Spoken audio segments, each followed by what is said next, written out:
আসসালামু আলাইকুম। প্রিয় দর্শক, অন্য মঞ্চের আলাপচারিতায় আপনাদের সকলকে আমন্ত্রণ জানাচ্ছি। আওয়ামী লীগের লকডাউন কর্মসূচি ঘিরে ঢাকা শহর জুড়ে টান টান উত্তেজনা। রাজধানীর সবখানে কড়া নিরাপত্তা, রাস্তায় রাস্তায় চেকপয়েন্ট, আবাসিক হোটেল সহ বিভিন্ন জায়গায় চলছে তল্লাশি। সবশেষ 13ই নভেম্বর সুপ্রিম কোর্ট এলাকায় নিরাপত্তার জন্য সেনাবাহিনী চেয়েছে আদালত। আবার বছর খানেক আগেই আওয়ামী লীগ চ্যাপ্টার ক্লোজড ঘোষণা দেওয়া সরকারের মিত্ররা আওয়ামী লীগ ঠেকানোর মহড়া দিচ্ছেন রাস্তায় রাস্তায়।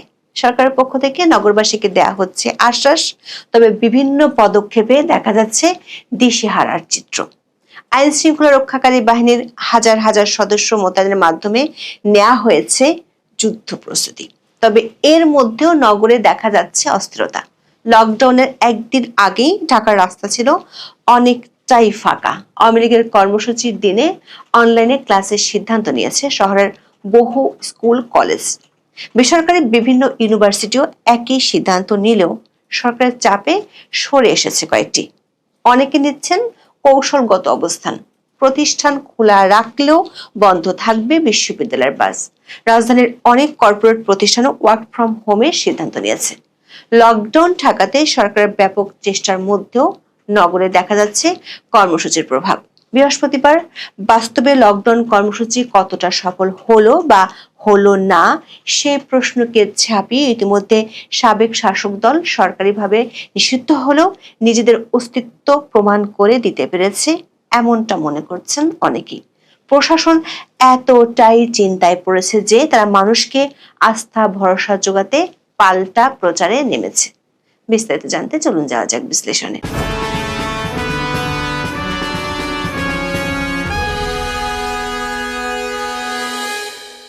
আন্তর্জাতিক অপরাধ ট্রাইব্যুনালে শেখ হাসিনার বিরুদ্ধে মানবতা বিরোধী অপরাধের একটি মামলার রায়ের তারিখ ঘোষণা হতে পারে 13ই নভেম্বর।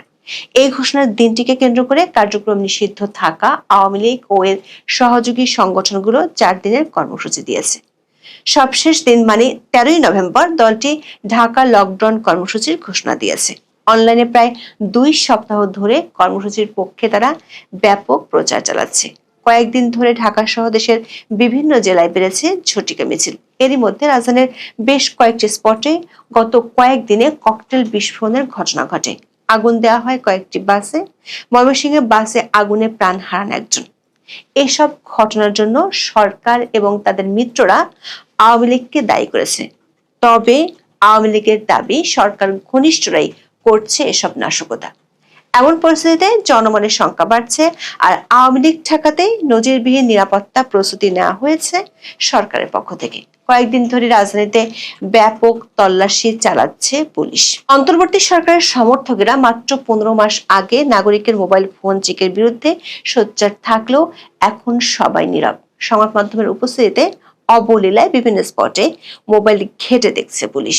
এ কাজে অংশ নিচ্ছে সরকার সমর্থকরাও।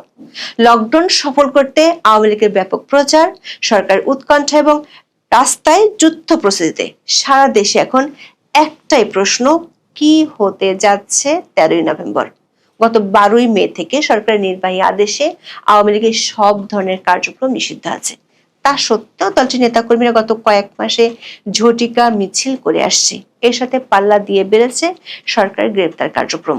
আবার গত বছরের 5ই আগস্টের পর থেকে দলটির প্রথম ও দ্বিতীয় সারির বেশিরভাগ নেতাই হয় বিদেশে, না হয় ঘরছাড়া। এমন পরিস্থিতিতে ঢাকা লকডাউন বা অচল করে দেওয়ার মতো কর্মসূচির যথার্থতা নিয়ে অনেকের মনে সন্দেহ ছিল, কিন্তু গত 10ই নভেম্বর থেকে ধীরে ধীরে আওয়ামী লীগের কর্মসূচির প্রভাব এরই মধ্যে স্পষ্ট হয়ে উঠেছে রাজধানীতে। এমনকি আওয়ামী লীগ বিরোধী ও সরকার সমর্থক বলে পরিচিত রাজনৈতিক দলের অনেক নেতাই এমনটা মনে করছেন। 12ই নভেম্বর রাস্তাঘাটে যানবাহন উল্লেখযোগ্য সংখ্যায় কমে গেছে। সন্ধ্যার পরপর চিত্র আরো বদলে যায়। এরই মধ্যে ধোলাইপাড় এলাকায় একটি বাসে আগুন দেওয়ার খবর পাওয়া যায়। এর আগের রাতে হযরত শাহজালাল আন্তর্জাতিক বিমানবন্দরের প্রবেশ পথে ককটেল বিস্ফোরণে আহত হন আনসারের এক সদস্য। অথচ একদিন আগে সরকার দেশের সবগুলো বিমানবন্দরের নিরাপত্তা জোরদার করার নির্দেশ দিয়েছিল। গত কয়েকদিনে বেশ কয়েকটি বাসে আগুন দেওয়ার ঘটনা ঘটেছে। ঘন ঘন ককটেল বিস্ফোরণ হচ্ছে। ঢাকার পুলিশ কমিশনার শেখ মোহাম্মদ সাজ্জাদ আলী জানিয়েছেন, গত 11 দিনে 15টি জায়গায় 17টি ককটেল বিস্ফোরণের ঘটনা ঘটেছে। আর গত 2 দিনে 9টি যানবাহনে আগুন দেওয়া হয়েছে। গাজীপুরে গ্রামীণ টেলিকম ট্রাস্টের নিসর্গ রিসোর্ট থেকে সকালে উদ্ধার করা হয় 2টি পেট্রোল বোমা। দর্শক, গ্রামীণ টেলিকম ট্রাস্টের চেয়ারম্যান ও ব্যবস্থাপনা ট্রাস্টি হলেন বাংলাদেশের অন্তর্বর্তী সরকারের প্রধান উপদেষ্টা ডক্টর মোহাম্মদ ইউনূস। আবার ব্রাহ্মণবাড়িয়ার বিজয়নগরে গ্রামীণ ব্যাংকে পেট্রোল ঢেলে আগুন দেওয়া হয়েছে। মৌলভীবাজারে রেল লাইনে 12ই নভেম্বর স্লিপার ফেলে ট্রেন দুর্ঘটনার চেষ্টা হয়েছে। বড় ধরনের দুর্ঘটনা থেকে রক্ষা পায় ঢাকাগামী কালনী এক্সপ্রেস। ঢাকা ও ঢাকার বাইরে বিভিন্ন জায়গায় কয়েকদিন ধরে ঘটছে এ ধরনের ঘটনা। এসব ঘটনার দায় আওয়ামী লীগকে দিচ্ছেন সরকার সমর্থকেরা। অন্যদিকে আওয়ামী লীগের দাবি সরকার অনুসারীরাই পরিকল্পিত নাশকতা করছে। শুরুতে সরকার, বিশেষ করে স্বরাষ্ট্র মন্ত্রণালয়ের বক্তব্যে এই কর্মসূচিকে গুরুত্ব দিতে দেখা যায়নি। তবে গত 10ই নভেম্বর থেকে বাংলাদেশের প্রতিটি জেলা উপজেলায় আওয়ামী লীগ যেভাবে মিটিং মিছিল সংগঠিতভাবে করেছে, তাতে প্রশাসন নড়ে চড়ে বসেছে। নির্বাচন নিয়ে প্রশিক্ষণ দিতে সেনাবাহিনীর অর্ধেক জওয়ানকে ব্যারাকে পাঠিয়ে দেওয়া হয়েছিল দিন 10 আগে। আওয়ামী লীগের কর্মসূচি মোকাবেলায় ব্যারাকে পাঠানো সেনাদেরকে ফের ময়দানে আনা হয়েছে। গত 4-5 দিন ধরে ঢাকা সহ বিভিন্ন জেলায় লাগাতার ধরপাকড় চলছে। সরকার পক্ষ থেকে নিরাপত্তার আশ্বাস দেওয়া হচ্ছে। বারবার আওয়ামী লীগের নেতাকর্মীদের বিরুদ্ধে আরো জোরদার হয়েছে দমন অভিযান। এসব অভিযানে সাধারণ মানুষও আটক হচ্ছেন বলে অভিযোগ উঠছে। চট্টগ্রামে একজন জুলাই যোদ্ধার ফেসবুক পোস্টের ভিত্তিতে 12ই নভেম্বর বিকেলে সাবেক শিক্ষামন্ত্রী মহিবুল হাসান চৌধুরী নওফেলের বাসায় তল্লাশি চালায় পুলিশ। আটক করা হয় 7 জনকে। সমকালের প্রতিবেদনে বলা হয়, আওয়ামী লীগের লকডাউন সফল করতে নওফেলের বাসায় ছাত্রলীগ, যুবলীগ নেতাকর্মীরা জড়ো হয়ে প্রস্তুতি নিচ্ছেন এমন দাবি করে ফেসবুকে পোস্ট দেন একজন জুলাই যোদ্ধা। পরে পুলিশ তল্লাশি চালায়। বাসায় নওফেলের পরিবারের কাউকেই পাওয়া যায়নি। তবে নওফেলের ছোট ভাইয়ের মালিকানাধীন একটি ক্যাফের 7 কর্মচারীকে আটক করা হয়। ক্যাফেটি গত বছরের 5ই আগস্টের পর বন্ধ হয়ে যায়। এরপর থেকে কর্মচারীরা নওফেলের বাসায় খাবার তৈরি করে ফুডপান্ডার মাধ্যমে বিক্রি করতেন। সরকার এমন কড়াকড়িতে আওয়ামী লীগের কর্মসূচির দিনটির আগেই প্রভাব স্পষ্ট হতে শুরু করেছে। ঢাকার রাস্তাঘাটে 12ই নভেম্বর ছিল অনেকটাই ফাঁকা। সন্ধ্যার পর আরো শুনশান হতে শুরু করে বিভিন্ন এলাকা। আবার এমন কিছু ঘটনা ঘটেছে যেসব স্থানে, যে জায়গাগুলোয় সরকার সমর্থকদের পুরোপুরি দখলে। যেমন ঢাকা বিশ্ববিদ্যালয়ের 5টি স্থাপনার মূল ফটকে গভীর রাতে ঝুলানো হয় তালা। সেগুলোর উপর লেখা ছিল লকডাউন বিএসএল। দর্শক, আওয়ামী লীগের অঙ্গ সংগঠন ছাত্রলীগ নিষিদ্ধ সংগঠন। ঢাকা বিশ্ববিদ্যালয়ের ক্যাম্পাসে ছাত্রলীগের অস্তিত্বই নেই। সেখানে 5টি ফটকে কিভাবে তালা ঝুলিয়ে দিল, সেই প্রশ্ন দেখা দিয়েছে অনেকের মনে। ভয় শুধু রাস্তায় নয়, শিক্ষা প্রতিষ্ঠানগুলোতেও পেয়ে বসেছে। নিরাপত্তাহীনতার শঙ্কায় রাজধানীর বিভিন্ন স্কুল কলেজে 13ই নভেম্বর ক্লাস পরীক্ষা স্থগিত করা হয়েছে। এসব প্রতিষ্ঠান চলবে অনলাইন ক্লাসে। কিছু বেসরকারি বিশ্ববিদ্যালয় একই ধরনের সিদ্ধান্ত নেয়। তবে সরকারের চাপে পিছু হটে অনেকে। বিশ্ববিদ্যালয় মঞ্জুরি কমিশনের হস্তক্ষেপে সিদ্ধান্ত পরিবর্তনের কথা জানায় কর্তৃপক্ষ। তবে বন্ধ রাখা হবে নিজস্ব পরিবহন ব্যবস্থা। শান্তা মারিয়াম ইউনিভার্সিটি 11ই নভেম্বর শিক্ষার্থীদের নোটিশ দিয়ে ক্লাস পরীক্ষা বন্ধের সিদ্ধান্ত জানায়। ইস্ট ওয়েস্ট ইউনিভার্সিটিও নিয়েছিল একই সিদ্ধান্ত, কিন্তু সরকারের চাপে তারা পিছিয়ে এসেছে। অবশ্য বিশ্ববিদ্যালয়ের সংশ্লিষ্টরা বলছেন, নিজস্ব পরিবহন ব্যবস্থা বন্ধ রাখার মাধ্যমে তারা একটি বার্তা দিচ্ছেন। সেটি হলো নিরাপত্তার দায় দায়িত্ব নিজেদের কাঁধে তারা নেবেন না। রাজধানীর বিভিন্ন কর্পোরেট প্রতিষ্ঠান তাদের কর্মীদের জন্য 13ই নভেম্বর ওয়ার্ক ফ্রম হোমের ঘোষণা দিয়েছে। বেশ কয়েকটি বেসরকারি উন্নয়ন সংস্থার কর্মীরাও কাজ করবেন বাসা থেকে। সব মিলিয়ে নানান শঙ্কা। আর সরকার অতি প্রতিক্রিয়ায় ক্ষমতা হারানোর 15 মাসের মাথায় আওয়ামী লীগের ঘোষিত লকডাউন সবার আলোচনার কেন্দ্রে জায়গা করে নিয়েছে। দিন শেষে সরকারের দুশ্চিন্তা আরো বেড়েছে। 13ই নভেম্বর সাবেক প্রধানমন্ত্রী শেখ হাসিনার মামলার রায়ের দিনক্ষণ ঠিক করাকে কেন্দ্র করে ট্রাইব্যুনাল এলাকায় সেনা মোতায়েন চেয়ে সেনা সদর দপ্তরে চিঠি দিয়েছে সুপ্রিম কোর্ট। বুধবার সেনা সদরে এই চিঠি দেওয়া হয়। সুপ্রিম কোর্টের জনসংযোগ কর্মকর্তা মোহাম্মদ শফিকুল ইসলাম দেশ রূপান্তরকে বলেছেন, ট্রাইব্যুনালে সেনা মোতায়েন চেয়ে সুপ্রিম কোর্টের রেজিস্ট্রার জেনারেল অফিস থেকে সেনা সদর দপ্তরে চিঠি পাঠানো হয়েছে। বিমানবন্দরের পাশাপাশি সকল রেলপথে নিরাপত্তা জোরদারের নির্দেশ দিয়েছে সরকার। স্বরাষ্ট্র মন্ত্রণালয় থেকে কাউকে সন্দেহ হলেই গ্রেপ্তারের নির্দেশ দেওয়া হয়েছে। এত এত নির্দেশনার পরও সরকার একদিকে যেমন জনমনের স্বস্তি আনতে পারছে না, তেমনি নিজেও টেনশন মুক্ত হতে পারছে না। উপায় না দেখে নিজের মিত্র দলগুলোকে মাঠে থাকারও অনুরোধ জানিয়েছে। একদিন আগে স্বরাষ্ট্র উপদেষ্টার সভাপতিত্বে আইন শৃঙ্খলা সংক্রান্ত উপদেষ্টা পরিষদ কমিটির বৈঠক হয়। সেখান থেকে আওয়ামী লীগকে প্রতিরোধ করতে বিএনপি, জামাত, এনসিপি কে মাঠে থাকার অনুরোধ জানানো হয়েছিল। কাউকে সন্দেহ হলে পুলিশের হাতে তুলে দেওয়ার আহ্বান জানানো হয়। সরকারের ডাকে সাড়া দিয়ে মাঠে মহড়া দিতে শুরু করেছে মিত্ররা। কিংস পার্টি এনসিপির পক্ষ থেকে 12ই নভেম্বর সন্ধ্যায় বাংলা মোটর শাহবাগ এলাকায় মিছিল করা হয়। অন্যদিকে জামাত, ইসলামী আন্দোলন সহ 8টি ইসলামী দল 13ই নভেম্বর রাজপথে থাকার ঘোষণা দিয়েছে। তবে বিএনপির পক্ষ থেকে এখনো তেমন কোনো ঘোষণা আসেনি। দর্শক, প্রশ্ন হলো, যে দলটির কার্যক্রম নিষিদ্ধ, সরকার একাধিক ব্যক্তি এরই মধ্যে একাধিকবার যে দলটির অস্তিত্ব নেই বলে ঘোষণা দিয়েছেন, সেই দলটির অনলাইনে ঘোষণা করা কার্যক্রমে সরকার এমন অস্বস্তি আর উদ্বেগের মধ্যে পড়ে গেল কেন? গত নভেম্বর থেকে শেখ হাসিনা দিল্লি থেকে অনলাইনে দলীয় নেতাকর্মীদের উদ্দেশ্যে অডিও বার্তা দিতেন। তখন থেকে অধ্যাপক ইউনূস বিষয়টি নিয়ে আপত্তি জানিয়ে আসছেন। এমনকি ব্যাংককে ভারতের প্রধানমন্ত্রী নরেন্দ্র মোদীর সাথে বৈঠকে বিষয়টি অধ্যাপক ইউনূস তুলেছিলেন। গত কিছুদিন ধরে শেখ হাসিনার ইমেলে দেওয়া সাক্ষাৎকার পশ্চিমা ও ভারতীয় বেশ কিছু গণমাধ্যমে প্রকাশ হয়েছে। বিষয়টি নিয়ে সরকারের মধ্যে অস্বস্তি আরো বেড়েছে। বাংলাদেশের সরকারি সংবাদ সংস্থা বাসস জানিয়েছে, সাবেক প্রধানমন্ত্রী শেখ হাসিনার এভাবে সাক্ষাৎকার দেওয়ার বিষয়টি নিয়ে বাংলাদেশের পররাষ্ট্র মন্ত্রণালয় আপত্তি জানিয়েছে। বুধবার ঢাকায় ভারতীয় উপ হাই কমিশনার পবন ভাদেকে পররাষ্ট্র মন্ত্রণালয় তলব করে বাংলাদেশের পক্ষ থেকে দক্ষিণ এশিয়া অনুবিভাগের মহাপরিচালক এই বার্তা দেন। ফলে বোঝাই যাচ্ছে শেখ হাসিনা ও আওয়ামী লীগের কর্মকাণ্ড নিয়ে সরকার অস্বস্তি দিনকে দিন বাড়ছে। সরকারের সেই অস্বস্তি আরো বাড়াচ্ছে আন্তর্জাতিক মিত্ররা। এরই মধ্যে বেশ কিছু আন্তর্জাতিক সংগঠন আওয়ামী লীগের উপর নিষেধাজ্ঞা তুলে নেওয়ার জন্য সরকার উদ্দেশ্যে খোলা চিঠি দিয়েছে। ব্রিটিশ সাংসদরাও চিঠি দিয়েছেন। সবশেষ লন্ডনের হাউস অব কমন্সের সদস্য বব ব্ল্যাকম্যান 11ই নভেম্বর সকল দলকে নিয়ে অন্তর্ভুক্তিমূলক নির্বাচন চেয়ে বিবৃতি দিয়েছেন।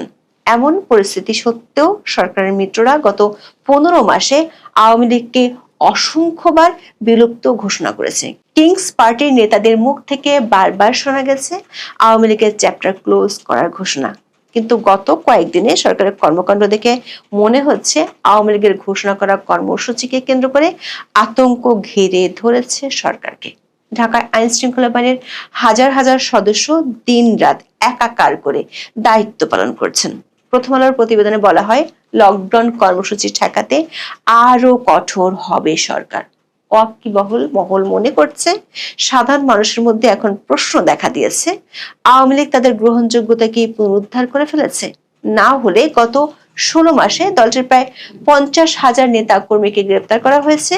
প্রথম ও দ্বিতীয় সারির বহু নেতা ঘর ছাড়া। এমন পরিস্থিতিতে পড়া একটি দলের অনলাইনে ঘোষণা করা কর্মকাণ্ড নিয়ে সরকার এতটা ব্যতিব্যস্ত হয়ে উঠছে কেন? রাস্তায় পুলিশের কড়াকড়িতে মানুষের মধ্যে ভয় আরো বাড়ছে। অনেকে প্রশ্ন রাখছেন, সরকারের ভয়ই কি প্রমাণ করে যে আওয়ামী লীগের কর্মসূচির অনেকটাই সফল হয়ে গেছে? অনেকে বলছেন, আওয়ামী লীগ চায় মানুষ যাতে বাইরে বের না হয়, ঘরে থাকে। এখন সরকার যদি এতটা কড়াকড়ি আরোপ করে, তাহলে মানুষের মনের মধ্যে তো সেই ভয় চলেই আসছে। 13ই নভেম্বর ঢাকা লকডাউনের কর্মসূচি নিয়ে সাধারণ মানুষের মধ্যেও আলোচনা এবং উৎকণ্ঠা দুই আছে। প্রশ্ন হলো, মানুষের মধ্যে এই ভয় কি 13ই নভেম্বর শেষ হবে, নাকি এর রেশ থেকে যাবে? এই মুহূর্তে বাংলাদেশের রাজনৈতিক কর্মকাণ্ড করতে পারবে না, এরকম বাধা নিষেধ বা বিধি নিষেধ রয়েছে আওয়ামী লীগের উপর। অন্যদিকে আওয়ামী লীগের যে ছাত্র সংগঠনটি রয়েছে, বাংলাদেশ ছাত্রলীগ, এটিকে একটি নিষিদ্ধ সংগঠন হিসেবে সরকারের পক্ষ থেকে ঘোষণা করে হয়েছে। ফলে কাগজে কলমে বাংলাদেশে কোনো রাজনৈতিক তৎপরতা চালানো এবং যে সকল বাক স্বাধীনতা বলেন, তারপর যে সকল সাংবিধানিক যে রাইটস রয়েছে, দ্য পলিটিক্যাল রাইটস, মিছিল করা, সভা সমিতি করা, সমাবেশ করা, এমনকি নির্বাচন করা, এই অধিকারগুলো এই মুহূর্তে আওয়ামী লীগের নেই। আর ছাত্রলীগ যেহেতু একেবারে নিষিদ্ধ, কাজেই তারা যদি এই ধরনের কোনো কর্মকাণ্ড করার চেষ্টা করে তাহলে আইন অনুযায়ী দেশের সর্বোচ্চ যে শক্তিমত্তা রয়েছে সেই শক্তিমত্তা হলো যে রাষ্ট্রশক্তি প্রয়োগ করবে। এখন সেই শক্তি প্রয়োগের নমুনা কেমন হতে পারে তার একটি ঘটনা আপনারা দেখেছেন যে চট্টগ্রামের একজন শীর্ষ পুলিশ কর্মকর্তা, সম্ভবত চট্টগ্রাম মেট্রোপলিটন পুলিশ কমিশনার, তিনি ওয়্যারলেসে যে নির্দেশনা দিয়েছেন তার অধীনস্থ কর্মকর্তাদেরকে, ওটা এখন রীতিমতো ভাইরাল হয়ে পড়েছে। সেক্ষেত্রে সন্ত্রাসী বলতে কাদেরকে বোঝানো হয়েছে এটা মোরালেস আমরা সবাই বুঝি। অর্থাৎ ছাত্রলীগের কোনো নেতাকর্মী বা আওয়ামী লীগের কোনো নেতাকর্মী যদি কোনো কর্মকাণ্ড করার চেষ্টা করে, এর বাইরে অন্য সন্ত্রাসী যারা আছে তারা তো থাকবেই, তাদের প্রতি যে আচরণ করতে বলা হয়েছে, ডাইরেক্ট একেবারে কি একটা অস্ত্র আছে সেই অস্ত্র দিয়ে গুলি করার যে নির্দেশনা তিনি যেভাবে দিয়েছেন, হুকুম দিয়েছেন, এটি নিয়ে এখন তোলপাড় চলছে। এর অর্থ যে সরকার এখন কোনো অবস্থাতেই ঝুঁকিতে যাবে না এবং কোনো কিছু বরদাস্ত করবে না। এখানে চট্টগ্রামটাকে সরকার খুব যাকে বলা হয় তাদের অত্যন্ত গুরুত্বপূর্ণ একটি এলাকা বলে তারা মনে করে কয়েকটি কারণে। এখানে ডক্টর মোহাম্মদ ইউনূসের বাড়ি। তো কাজেই চট্টগ্রামের এই অঞ্চলে যদি আওয়ামী লীগের ছাত্রলীগের বাড়াবাড়ি হয়, মিছিল মিটিং হয়, তাহলে এটা আসলে সরকারের জন্য খুব একটি স্পর্শকাতর একটি বিষয়। দ্বিতীয়ত এখানে স্বরাষ্ট্র মন্ত্রণালয়ের যে দায়িত্বে যাকে দেওয়া হয়েছে খুদাবক চৌধুরী, ওনার বাড়ি কিন্তু চট্টগ্রামে। তো কাজেই চট্টগ্রামে যিনি মেট্রোপলিটন কমিশনার আছেন, ডিসি আছেন, বিভাগীয় কমিশনার আছেন, ধরে নেওয়া হয় যে তারা সরকারের সবচেয়ে বিশ্বস্ত এবং ঘনিষ্ঠ ব্যক্তি হিসেবে সেখানে গিয়েছেন এবং সেখানকার শান্তি শৃঙ্খলা রক্ষা করা এবং পুরো পরিস্থিতি সরকারের অনুকূলে রাখার একটা কমিটমেন্ট তাদের থাকবে।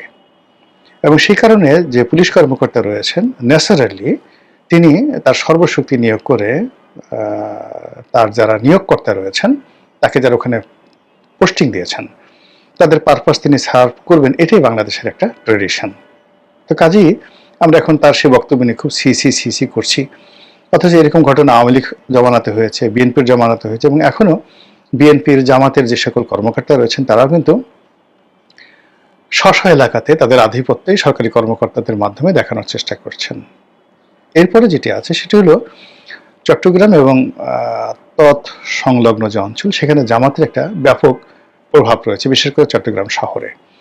তো সেখানে যদি আওয়ামী লীগের লোকজন কোনো অনাসৃষ্টি তৈরি করে, সেটা আসলে সরকারের কাছে জামাতের যে একটা ভাবমূর্তি রয়েছে সেই ভাবমূর্তিও থাকে না। ফলে এখানে জামাতের নেতাকর্মীরা, এনসিপির নেতাকর্মীরা, সরকারের কর্তা ব্যক্তিরা সবাই মিলে রাষ্ট্রশক্তিটিকে পরিপূর্ণভাবে সন্ত্রাসীদের বিরুদ্ধে, নিষিদ্ধ ঘোষিত ছাত্র সংগঠন ছাত্রলীগের বিরুদ্ধে এবং কার্যক্রম স্থগিত থাকা আওয়ামী লীগের বিরুদ্ধে সর্বোচ্চভাবে ব্যবহার করবে, তারই একটা নমুনা কিন্তু চট্টগ্রামে আমরা দেখতে পেয়েছি। একইভাবে আমরা দেখতে পাচ্ছি যে সারা বাংলাদেশে যাকে বলা হয় আওয়ামী লীগের যে লকডাউন কর্মসূচি, সেই লকডাউন কর্মসূচিটাকে ভেস্তে দেওয়ার জন্য, জনমনে লকডাউনকে নিয়ে যেন কোনো রকম আতঙ্ক তৈরি না হয়, এই জন্য সরকার যে কর্মকাণ্ড শুরু করেছে তার ফলে মানে পুরো পরিস্থিতিটা সরকারের জন্য বুমেরাং হয়ে পড়েছে। এখানে একটি বিষয় খুব বলার দরকার। গত 14 মাসে আমরা যে জিনিসটি টের পেয়েছি, বুঝতে পেরেছি শতভাগ, সেটা হলো এই সরকার সব বুঝে, রাজনীতি বোঝে না। মানে ঠিক ওই যে আল মাহমুদের সেই বিখ্যাত কবিতা, ও পাড়ার সুন্দরী রোজেনা, সারা অঙ্গে ঢেউ তার, তবু মেয়ে কবিতা বোঝে না। তো এই কবিতার মতোই পলিটিক্যাল একটি চেয়ারে বসে সরকার সবার আগে যেটি বোঝার দরকার ছিল সেটি হলো রাজনীতি, সেই রাজনীতি বোঝে না। ফলে কি হলো, এই সময়টিতে একটি যাকে বলা হয় মানে অগ্রহণযোগ্য একটি তথ্যগত ভুল কিংবা ধরুন একটা বোগাসবো প্রকৃতির থ্রেট, এটাকে সরকার যেভাবে নিজ হাতে ম্যাটেরিয়ালাইজ করছে, নিজ হাতে এটাকে একেবারে মশলা দিয়ে মাখাচ্ছে, পাকাচ্ছে, কাবাব বানাচ্ছে, উপাদেয় খাবার তৈরি করে আওয়ামী লীগের মুখে তুলে দিচ্ছে। আওয়ামী লীগ তো মহা খুশি। এর কারণ হলো, আপনাদের একবার মনে আছে যে বিএনপির জমানাতে আব্দুল জলিল সাহেব সে একটা ট্রাম্প কার্ড ঘোষণা করেছিলেন। এটা বোকাজবো ছিলেন, এবং এটা শেখ হাসিনা নর্মালি মজা করার জন্য তিনি বলছেন যে আমি তো বলিনি, আমার সাধারণ সম্পাদক একটা ট্রাম্প কার্ডের কথা বলছে, এতেই মানে সরকার মানে বিএনপি সরকার মানে মানে তছনছ হয়ে যাচ্ছে, আমি ঘোষণা করলে কি হতো। এবং ওই দিন দেখা গেল যে অনেক বড় পত্রপত্রিকাগুলো যারা সরকার সমর্থক তারা প্রচার করা শুরু করলো, ওই দিন এটা হবে, 10 লক্ষ লোক ঢাকা শহরে আসবে, ওই এনজিওর মাধ্যমে টাকা দেওয়া হচ্ছে, ইত্যাদি ইত্যাদি। পরে ঘটনার দিন দেখা গেল যে 500-600 লোকও শহীদ মিনারে আসলো না।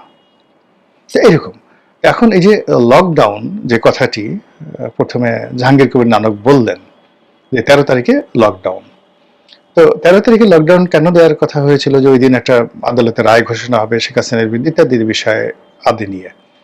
এখন এটা আসলে আমার কাছে মনে হচ্ছিল যে এইভাবে লকডাউন কথাটা অতটা ভেবে চিনতে বলেনি, হয়তো শাটডাউন যাকে বলা হয় বলার চেষ্টা করেছিলেন, কিন্তু মুখ দিয়ে লকডাউন বের হয়ে গেছে। এমনি ইদানিং বয়স হয়ে গেছে জাহাঙ্গীর কবির নানক সাহেবের, তার কথায় জড়তা আছে, আর তিনি এমনি আসলে সভা মঞ্চে ভালো বক্তব্য করেন, কিন্তু টেলিভিশনের সামনে তারপর ক্যামেরার সামনে ওইভাবে ভালো মতো সাজিয়ে গুছিয়ে কথাবার্তা বলতে পারেন না। ইংরেজি উচ্চারণ যথেষ্ট দুর্বল আছে, আরবিতে একেবারেই পারেন না। একবার এই যে পবিত্র ঈদুল আজহা, ঈদুল আজহা এই শব্দটি উচ্চারণ করতে গিয়ে তিনি যখন স্থানীয় সরকার মন্ত্রী ছিলেন, কি একটা কেলেঙ্কারি ঘটিয়ে ফেলেছিলেন, তিনি উচ্চারণই করতে পারেননি। তো তার এই উচ্চারণগত সমস্যা রয়েছে। তো কাজেই তিনি যে শাটডাউন কথাটা বলতে চেয়েছেন, আমার কাছে যেটা মনে হচ্ছিল সেটাকে বলে ফেলছেন লকডাউন। এর কারণ আসলে লকডাউন বলতে যেটি বোঝায় সেটা হলো আপনি ঘরে বসে থাকেন, আপনি গ্রাম থেকে ঢাকা আসবেন, তারপরে আবার ঢাকা থেকে আপনি বের হয়ে রাস্তায় মিছিল মিটিং করবেন, এটা আসলে লকডাউন বলে না। লকডাউন মানে আপনি যেখানে আছেন সেই জায়গায় থাকুন। তা আওয়ামী লীগ আসলে সেটা চাচ্ছে না।